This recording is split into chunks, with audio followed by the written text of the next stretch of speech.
की हैप्पीनेस कहानी है कबीर की सीख। और इस कहानी का उद्देश्य यह है कि जहाँ पर विश्वास है वहाँ संबंधों में स्वीकृति भी होती है और मिठास भी होता है। इसलिए चाहे कोई भी संबंध है, माता पिता का, भाई बहन का, गुरुजनों का, मित्रों का, सभी संबंधों में विश्वास होना जरूरी है। आइए पढ़ते हैं इस कहानी को। संत कबीर लोगों को तरह तरह से समझाते थे। कई बार उनके समझाने के तरीके ऐसे उल्टे पुल्टे होते थे कि लोग उनके तरीकों को कबीर की उल्ट बांसियां भी कहने लगे थे। एक बार एक व्यक्ति उनके पास आया। उसने कहा कि मेरे घर में और आस पड़ोस में मेरा झगड़ा होता रहता है। मैं चाहता हूँ कि झगड़ा न हो, लेकिन समझ नहीं आता कि मैं क्या करूँ।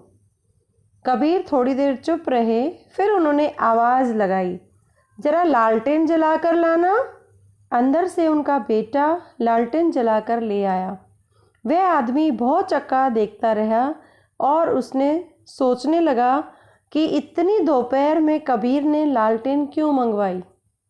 थोड़ी देर बाद कबीर ने फिर आवाज़ लगाई कि कुछ मीठा दे जाना। इस बार उनकी पत्नी आकर मीठे की बजाय नमकीन देकर चली गई। उस आदमी ने सोचा कि शायद पागलों का घर है, दिन में लालटेन और मीठे के बदले नमकीन। वह बोला, कबीर जी मैं चलता हूँ। कबीर ने पूछा, आपको अपनी समस्या का समाधान मिला या अभी कुछ सवाल बाकी हैं? वह व्यक्ति बोला, मेरी समझ में तो कुछ नहीं आया। कबीर ने कहा, जैसे मैंने लालटेन मंगवाई तो वे घर वाले मुझसे लड़ सकते थे।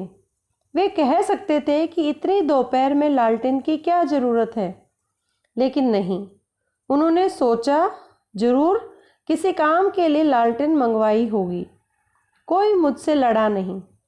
जब मैंने मीठा मंगवाया तो अंदर से नमकीन आ गई।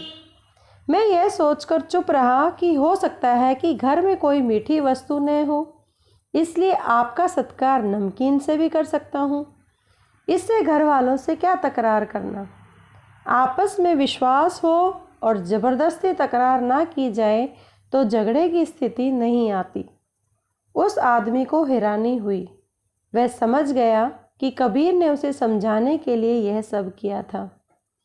कबीर ने उसे फिर समझाया कि घर और समाज में आपसी विश्वास और तालमेल से ही काम चलता है। एक से गलती हो तो दूसरा संभाल ले, दूसरे से गलती हो तो पहला संभाल ले। यही खुशी का मूल मंत्र है।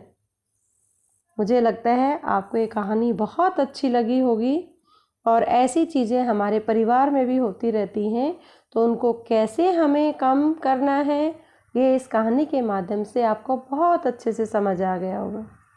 अब कुछ एक चिंतन का प्रश्न है कि हमारे घरों में झगड़ों का मुख्य कारण वस्तु की कमी है या आपस में विश्वास की कमी है। ऐसे झगड़े न हों, इसके लिए क्या किया जा सकता है। इस कहानी को अपने परिवार वालों के साथ बैठकर पढ़ें और प्रश्नों पर चिंतन करें और एक दूसरे के ऊपर विश्वास बनाए रखें। धन्यवाद।